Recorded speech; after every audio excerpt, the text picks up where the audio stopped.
Lantas bagaimana dengan suara mahasiswa, anak muda yang punya peran besar dalam pesta demokrasi kali ini? Dan nasib demokrasi yang kian mengkhawatirkan ketika para akademisi, guru besar, bahkan para tokoh bangsa telah menyatakan sikapnya. Lantas bagaimana dengan para mahasiswa? Gerakan mahasiswa sejatinya adalah sebuah gerakan yang membela dan mengusung kepentingan publik. Halo kakak perjuangan, selamat datang di Ruang Dialektika Volume 1, pandangan tentang pergerakan mahasiswa.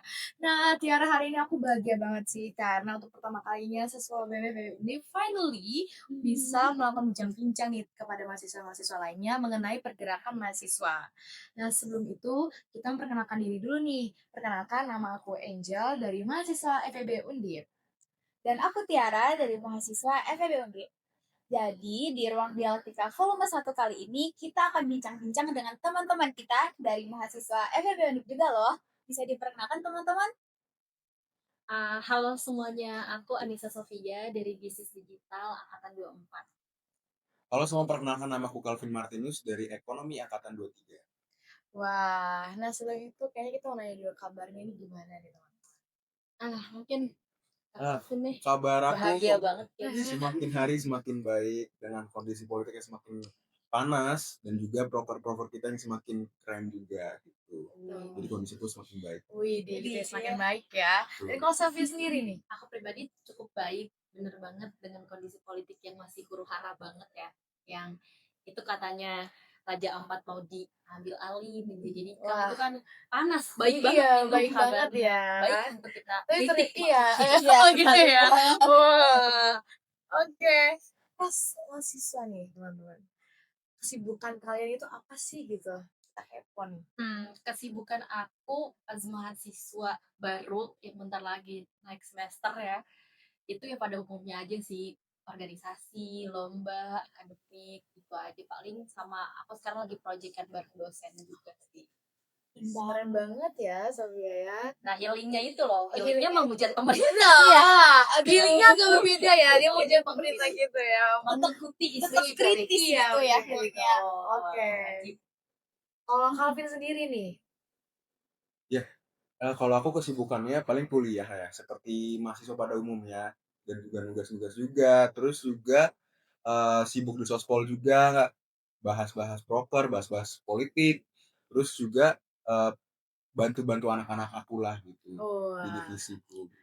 terpantik sedikit, ternyata Calvin ini adalah bagian dari sospol ya, berarti sospol BFM ini benar? Betul. Nah, sebagai seorang Kadif Axpo. Kadif Axpro, Agitasi dan Propaganda.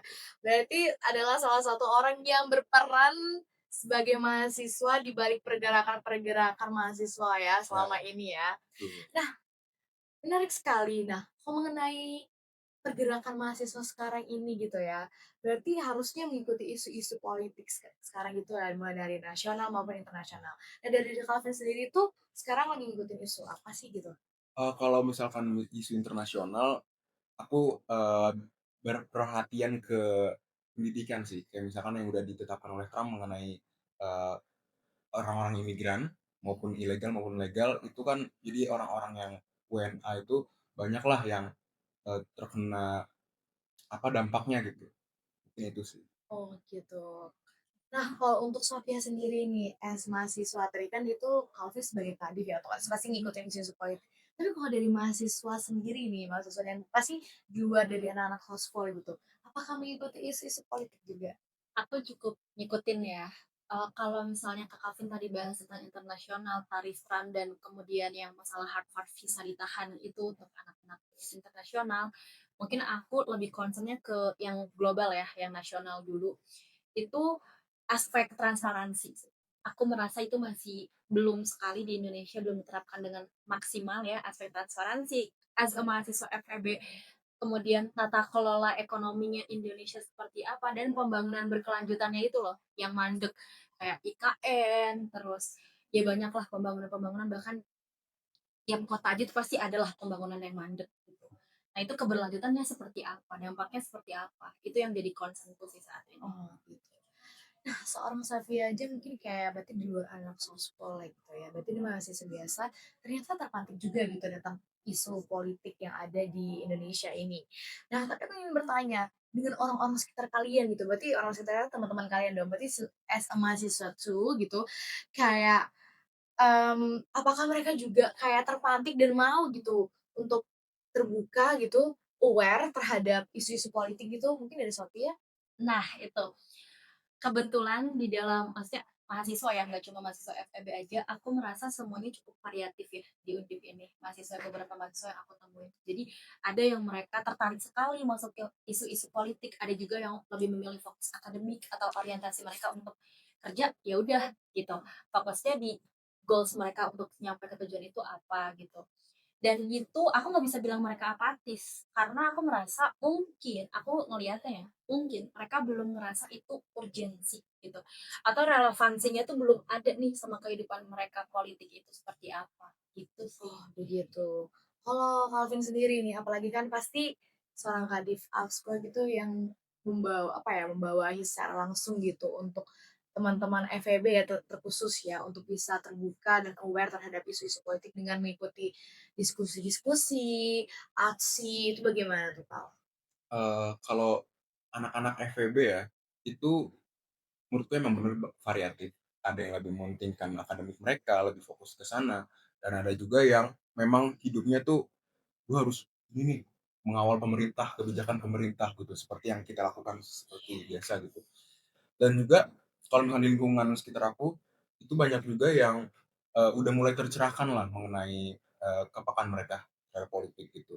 Tapi memang masih banyak juga yang mungkin, tidak melihat ini adalah suatu yang urgent gitu. Ya udah kalau misalkan pemerintah mau bagaimanapun, orang tuanya tetap aman-aman aja gitu. Betul. Mungkin banyak juga yang kayak gitu. Jadi seenggaknya, kita sebagai sospol bisalah bisa apa ya, memberikan pengajaran buat mereka kalau misalkan isu itu penting loh.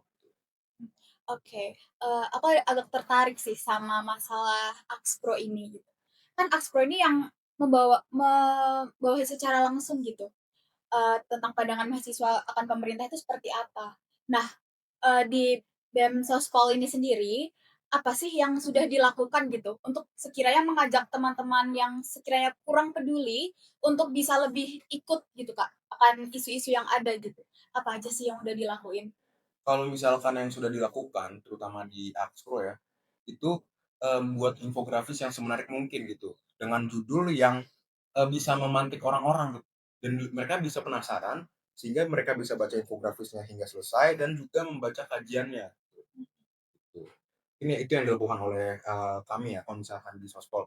Tapi kalau misalkan kita di luar Sospol, kita tuh bisa, dengan memantiknya itu dengan teman-teman terdekat dulu aja gitu, gitu sih. Wah gitu ya, dan juga aku kayaknya kemarin juga lihat-lihat juga kan dengan adanya dari teman-teman sosial juga menyediakan ruang diskusi gitu ya, yang disebut dengan gelar bicara ekonomi, yang biasanya tahun ke tahun itu dilaksanakan 4 kali gitu dalam setahun ya. Itu benar ya, melakukan Betul. ruang diskusi untuk bisa membuka dan memantik teman-teman secara publik gitu, dan pasti juga melalui tulisan-tulisan dengan melakukan diskusi kita melakukan riset bersama gitu ya. Tidak hanya berdasarkan omongan-omongan saja, tapi berdasarkan riset dan juga sesuai data gitu, Iya. dengan segala isu yang ada.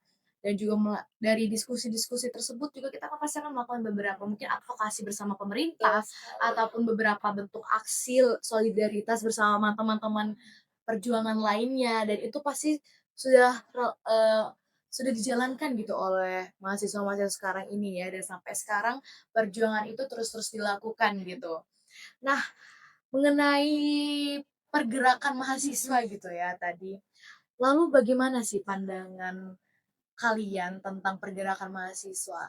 Pergerakan mahasiswa itu tidak hanya dalam bentuk aksi ya, banyak hal gitu ya.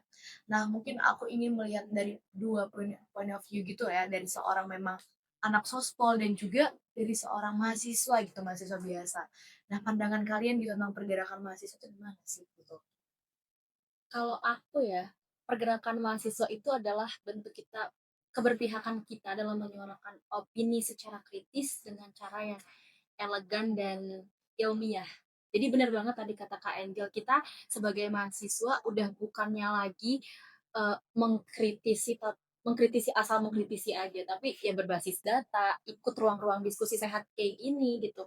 Advokasi, ya aktif lah dalam advokasi mahasiswa. Jadi banyak cara kita untuk menyuarakan opini kita dengan kritis, nggak cuma dengan aksi solidaritas, betul, lewat gambar untuk teman-teman yang suka gambar, lewat nyanyian untuk teman-teman yang suka nyanyi, itu kan banyak sekali ya sekarang. Ya berbagai macam pintu lah kita untuk bagaimana caranya untuk mengkritik pemerintah, gitu.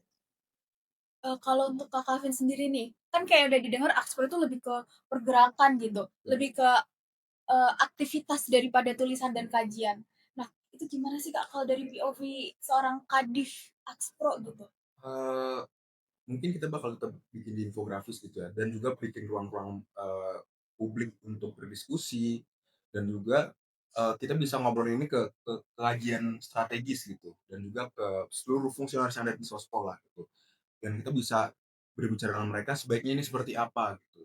Mungkin itu yang bisa kita lakukan, dan juga kita bisa membantu mereka untuk menulis kajian juga. Dan sebenarnya Axpro tuh nggak harus kayak, oh udah lu bagian lu bikin infografis aja ya. Sebenarnya kita bisa juga menulis gitu untuk diri kita sendiri pun nggak masalah gitu. Atau untuk kita publish di Medium misalnya, itu juga nggak masalah. Oke, gitu. Oke, makasih Kak Kavin. Dan aku sebenarnya agak terpantik nih sama omongan Kak Angel tadi. Kak Angel menyebutkan bahwa kalau mahasiswa ini untuk menyuarakan, ke pemerintah itu tidak hanya lewat aksi, tapi juga ada ruang diskusi dan lain-lain. Tapi aku agak berpikir sedikit ke aksi nih, karena, POV dari, masyarakat sekitar menilai bahwa aksi ini agak kurang baik gitu ya. Padahal di situ tujuan kita untuk menyuarakan suara kepada, pemerintah ini gitu. Nah, aku tanya nih, as a mahasiswa yang terutama FEB ya, yang lebih sistematis, lebih jarang dipergerakan, menurut kamu nih, untuk aksi sendiri itu gimana sih? Apalagi kan, kayak mungkin sebagian mahasiswa FEB bakal mikir kalau itu tuh wasting time gitu. Tuh. Gimana nih Sofia? Ini sebenarnya agak kontroversi ya. Iya, Mungkin bener beberapa banget. pandangan akan beda. Tapi kalau dari aku merasa adanya aksi solidaritas dilaksanakan, artinya sebelumnya udah pernah dilaksanakan dengan berbagai pintu yang lain. Yang aksinya benar-benar yang ya entah itu dari tulisan, entah mengkritik secara ya udah biasa aja gitu, nggak perlu nyolot-nyolotan kayak gitu kayak sebenarnya aksi solidaritas itu dari dulu udah ada dan itu baik-baik aja harusnya. Itu sah-sah aja, itu bagian dari demokrasi dan nggak ada yang nggak ngebolehin juga dari segi pemerintah. Yang salah mungkin yang membuat paradigma masyarakat ini menjadi wasting time, ini menjadi buang-buang waktu, bikin macet gitu. Biasanya orang-orang ekonomi tuh kayak gitu ya. Iya. FEB itu kayak ngapain sih bikin macet doang, malah lebih banyak mudaratnya gitu daripada manfaatnya. Itu karena nggak terstruktur aksi solidaritasnya. Jadi tujuan kita ke sana itu kan untuk menyuarakan, tapi yang terjadi adalah aksi eh, merusak infrastruktur, aksi ya pokoknya agak agak brutal gitu. Nah mungkin itu yang menjadi awareness juga ya untuk teman-teman mahasiswa. Jadi ketika aksi solidaritas fokus sama tujuan utama kita. Kita yang mau bertemu dengan elit politik, ya udah ketemu berbicara dengan sebelumnya ya solidaritas, tapi nggak usah rusak-rusak infrastruktur, nggak usah brutal sampai akhirnya banyak korban juga kan. Akhirnya itu aja sih sebenarnya, sah-sah aja menurutku gitu. Nah, begitu ya. Berarti sebenarnya kayak dengan kita sebagai mahasiswa penting gitu ya untuk melakukan pergerakan seperti Benar. tersebut. Karena, kita pun sebagai mahasiswa itu memiliki integritas tersendiri gitu. Betul. Bahwasanya kita melakukan aksi itu memiliki dasar, memiliki tujuan yang bersama, karena sebelum-sebelum itu juga kita kan berkumpul dulu gitu, berkumpul bersama melakukan konsolidasi, membahas apa sih yang menjadi permasalahan di sini. Mengapa kita harus melakukan aksi gitu, turun ke jalan ya dalam bahasanya ya, bahasa anak-anak sospol tuh biasanya turun ke jalan gitu. Nah, tapi kalau dari Calvin sendiri gitu, dengan kondisi yang pastinya sudah secara langsung gitu, terjun langsung. Sebenarnya kondisi aktual di lapangan itu bagaimana sih? Apakah sebenarnya aksi ini memang masih relevan atau tidak relevan sebenarnya gitu? Sebenarnya masih relevan, pergerakan mahasiswa untuk turun aksi itu masih relevan. Namun banyak sekali para mahasiswa itu yang turun hanya mengikut temennya gitu. Karena mereka mengikut yang rombongan, jadi mereka ikut-ikut aja gitu. Dan ini sebenarnya yang harus perlu kita perbaiki gitu dari Sospol, dan juga untuk menyadarkan teman-teman yang lainnya yang non Sospol, supaya mereka harus paham dulu apa yang ingin poin-poin yang disampaikan dan apa yang sebenarnya kita bela gitu. Dan siapakah yang sebenarnya tertindas di sini. Itu. Jadi kita perlu menyadarkan mereka sehingga orang-orang seperti Mbak Sofia bilang hanya merusak fasilitas umum itu bisa terminimalisir gitu. Gitu. Benar. Maka dari itu juga saat sebelum ikut aksi gitu ya, penting juga untuk kita sebagai mahasiswa tidak hanya ngesos aja gitu ya. Penting kita untuk bisa ikut konsolidasi yang biasanya sebelum turun ke aksi pasti kita perlu ada konsolidasi, dan itu juga perlu bagi kita mahasiswa untuk ikut gitu, ikut berdiskusi bersama. Konsolidasi yang kita sediakan wadah untuk berdiskusi bersama itu disediakan tidak hanya untuk anak-anak sosial saja, tapi juga untuk seluruh publik, di mana di situ kita sama-sama mengutarakan pendapat. Mungkin saja dari kita teman-teman sosmed tidak tahu ada isu-isu permasalahan yang lain, tapi dari teman-teman yang lain tahu dan ada gitu sebenarnya. Jadi itu penting bagi kita bagaimana saat kita turun ke jalan, tahu bagaimana isu yang kita kawal dan poin-poin tuntutan ya biasanya ya Sof, biasanya kita lakukan di situ kita melakukan orasi dan menyampaikan poin-poin tuntutan atas konsolidasi bersama gitu. Jadi penting sebagai mahasiswa untuk bisa terbuka dan ter dan bisa aware gitu terhadap isu-isu yang ada saat ini. Nah, Oke, dan kalau misalnya untuk teman-teman yang dicap kayak FOMO gitu kali ya, Kak, ya, itu sebenarnya it's okay juga sih menurut aku, karena berarti mereka kayak mau nggak mau juga jadi ikut-ikutan iya. peduli nggak sih sama pemerintah ini. Tapi itu lagi, saat kita ingin menyuarakan pendapat kita terutama di aksi nih yang rebel dan berantakan, kita juga harus tahu nih apa dasar dari tuntutannya gitu. Jadi kita nggak bisa langsung apa ya, kayak tadi, bisa anarkis lah, apalah. Jadi lebih fokus ke menyuarakan aja sih ya, Kak, ya? Iya, benar banget. Nah, kalau misalnya nih dari Sofia kan mungkin dari luar Sospol nih. Sebenarnya pesan-pesan untuk anak-anak Sospol tuh gimana ya?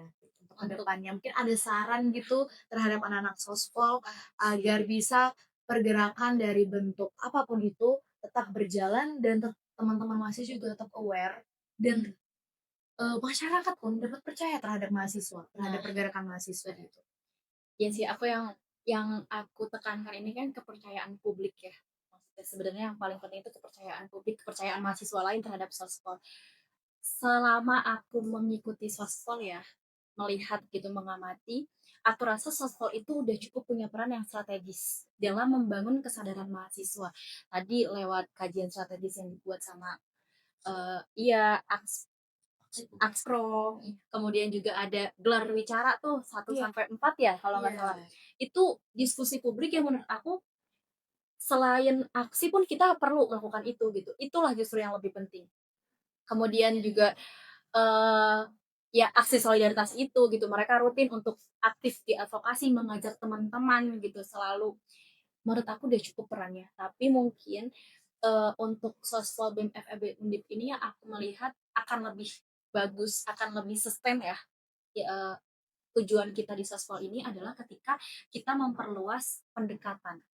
Artinya kita mempunyai banyak jejaring nih, entah itu selain memperluas pendekatan bisa juga melakukan edukasi yang down to earth, edukasi yang membumi kali ya. Jadi kayak bikin video-video pendek karena kan kita tahu nih ada gap nih antara mahasiswa FEB dengan politik. Kadang mereka ada yang nggak relate, gimana sih cara mereka tuh sadar bahwa nggak ada, pintunya tuh cuma tipis banget gitu loh. Jadi bikin mereka semakin dekat dengan politik itu dengan cara bikin video-video yang relate, bikin apapun itu gitu. Apalagi digitalisasi sekarang menurutku penting banget. Dan lebih sering kolaborasi mungkin dengan alumni, dengan dosen-dosen gitu ya. Sebab untuk apa? Untuk biar suara mahasiswa itu bobotnya terlihat lebih intelektual gitu. Intelektualnya lebih kuat. Jadi suara kita tuh divalidasi sama dosen kita, divalidasi dengan alumni-alumni yang ternyata bergerak di bidang sospol juga, bergerak di bagian pergerakan juga. Itu sih menurut aku. Oke, bisa dijadikan masukan ya, Kak, ya, Iya, untuk benar banget, betul Sospol dan banget, FEB itu sendiri.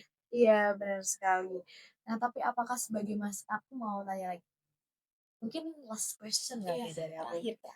Apakah menurut kalian untuk permasalahan pemerintah, isu-isu saat ini, kita sebagai mahasiswa dan juga masyarakat gitu, haruskah kita pesimis atau optimis gitu terhadap pemerintah sekarang ini? Dengan segala mungkin banyak usaha yang kita lakukan, mulai dari mahasiswa pun masyarakat, mulai dari bentuk pergerakan, banyak diskusi juga bersama pemerintah secara langsung. Tapi mungkin ada beberapa hal yang tidak dapat terselesaikan ataupun tetap berjalan gitu isu tersebut gitu. Atau banyak juga kebijakan-kebijakan ya teman-teman, kebijakan-kebijakan yang sebenarnya itu sangat merugikan negara kita gitu. Mengikis masyarakat, membuat penderitaan yang terus ada gitu terhadap masyarakat. Dengan kondisi saat ini, apakah kita harus optimis atau pesimis gitu? Karena ini adalah pilihan yang menjadi langkah kita depannya gitu. Ini mungkin simpel ya pertanyaannya, tapi sangat berpengaruh gitu terhadap negara kita. Oke, sebenarnya kita harus pasti optimis gitu, karena mungkin kita ada yang kecewa dengan pemerintah, tapi kekecewaan itu harus digerakkan gitu. Jadi kita harus optimis bahwa pemerintah itu masih bisa lah untuk memperbaiki apa yang sudah mereka lakukan yang buruk-buruknya ini. Karena seperti yang kita lihat di masa-masa Soeharto maupun Soekarno dulu, itu pergerakan mahasiswa itu bertahap semuanya. Mulai tidak hanya di hari itu lalu langsung selesai, tapi itu bertahap semua. Jadi disitulah proses revolusi itu terjadi di sana gitu. Lu dari Sofia sendiri gitu. Kalau dari aku optimis pasti ya. Karena gini, selagi kita idealis, kalau kata Tan Malaka kan senjatanya anak muda sekarang itu kan cuma idealis. Selagi kita idealis untuk punya pemimpin yang lebih baik lagi, selagi kita idealis negara demokrasi itu seperti A, B, kita punya indikatornya, dan nantinya akan tercapai seperti itu, aku optimis Indonesia akan nyampe ke Indonesia emas bahkan gitu. Dan mungkin bisa negara yang super power juga, kita nggak pernah tahu. Peluang Indonesia itu kan sebetulnya cukup besar, sangat besar. Tapi kan pengelolaannya seperti apa itu yang menjadi PR kita ya. Dengan sebagai atau gini, sebagai mahasiswa FEB yang kita tahu bahwa pendidik lebih sadar aja sih. Pendidikan, ekonomi, politik itu semuanya beririsan. Semua hal yang kita lakukan sekarang itu konteksnya akarnya adalah dari politik. Kalau kata Mahfud kan kita ini produk politik sebenarnya. Kebijakan hukum itu kan produk politik. Maka kita sebagai anak muda nanti di generasi selanjutnya masih memegang idealis yang nantinya kita yang akan memimpin negeri ini dan masih pakai indikator idealis itu, aku yakin Indonesia bakalan keren banget harusnya. Jadi optimis. Oke, thank you so much ya atas pandangannya karena sangat amat membuka insight baru gitu untuk kita mahasiswa untuk bisa lebih concern lah ya dengan isu-isu pemerintah ini. Dan pembicara kita pun sangat amat keren sekali semua dan mereka mampu gitu untuk menyuarakan POV mereka tuh seperti apa gitu. Nah, jadi sekarang aku mau tanya aja sih karena kita udah seru banget nih ngobrolnya. Kayak aku mau tanya closing statement aja sih dari kalian untuk ruang dialektika volume 1 kali ini nih. Mungkin singkat aja pokoknya kayak yang bisa memantik teman-teman perjuangan lainnya, Betul. mahasiswa lainnya yang mungkin masih apatis, tetap terbuka gitu, aware terhadap isu-isu sekarang. Aku dulu Bisa atau- dari Sofia dulu. Aku dulu kali ya, ini bukan cuma untuk mahasiswa tapi untuk pemerintah juga nih, Pak Bu, tolong banget nih. Kami mahasiswa FEB ini kan bukan cuma belajar membaca data, kita kan diajarin untuk membaca data, menimbang kondisi ekonomi seperti apa dan memahami realitasnya seperti apa. Kita ada itu ya bukan cuma untuk jadi pengamat pasif, tapi kita ada untuk mengawal negeri ini. Maka untuk Bapak Ibu, pemerintah, elit politis, tolong melibatkan kita sebagai generasi muda untuk berkontribusi secara konkret dan nyata dalam perumusan kebijakan. Karena kita ini bukan cuma pewaris, tapi kitalah Indonesia emas itu milik kita. Jadi sayang banget nggak sih kalau misalnya teman-teman gak berperan dalam perjalanan Indonesia emas ini. Itu pergerakan itu penting, jadi mulai pergerakan dari hal kecil sekalipun. Entah tulisan teman-teman, entah diskusi teman-teman di kelas bersama dosen, bersama teman-teman yang lain, itu penting. Itu dan tetap kawal sospol juga, karena itu banyak insight untuk teman-teman gimana sih kondisi politik di kita itu kondisi politik, ekonomi maupun pendidikan seperti apa. Yang itu relate banget sama kita. Dan kepada Alvin sendiri? Oke, karena tadi Sofia udah closing statement untuk pemerintah, ditujukan untuk pemerintah banget nih, mungkin aku bakal ke para mahasiswa ya. Untuk teman-teman mahasiswa yang melihat video ini tuh, percayalah kalau misalkan politik itu dekat sekali dengan kita. Setiap kali kebijakan ekonomi yang diambil oleh pemerintah itu pasti ada hubungannya dengan politik. Makanya kita jika ingin membuat Indonesia lebih baik lagi semakin hari, maka kita harus lebih paham mengenai politik dan meningkatkan literasi kita, membaca buku, membaca berita, dan menulis apa yang menjadi keresahan kita sebenarnya. Oke, sangat insightful banget ya. Dan semoga yang menonton juga Bisa mulai tergerak. tergerak dan mulai aware gitu bagi teman-teman nanti dengan harapan teman-teman yang mungkin masih apatis, masyarakat pun ataupun pemerintah ya masih no open with us gitu bisa lebih aware dan mendengarkan gitu suara-suara yang dimana mereka banyak yang tertindas gitu di luar sana. Oke, obrolan yang sangat mengasyikkan hari ini. Suatu kebanggaan juga buat kita karena teman-teman mau menyediakan waktunya ya gitu untuk ngobrol-ngobrol aja sih sebenarnya berdiskusi bersama. Banyak hal juga yang kita dapatkan ya dan juga teman-teman juga semoga bisa mendapatkan banyak hal gitu dari pembicaraan kita pada hari ini. Mendapat insight baru dan juga pandangan akan gimana sih POV gitu ya dari orang yang berkecimpung dengan sospol sendiri maupun dari mahasiswa gitu. Gitu. Oke, mungkin dari kita cukup sampai di sini saja dan pastinya Tiara apakah masih akan ada ruang dialektika selanjutnya? Harus ada sih mungkin dengan kita undang pembicara yang lain yang baru Wah, gitu. Ditunggu aja ya teman-teman. Oke, mungkin dari kita sekian dari kita ucapkan terima kasih. Sampai jumpa.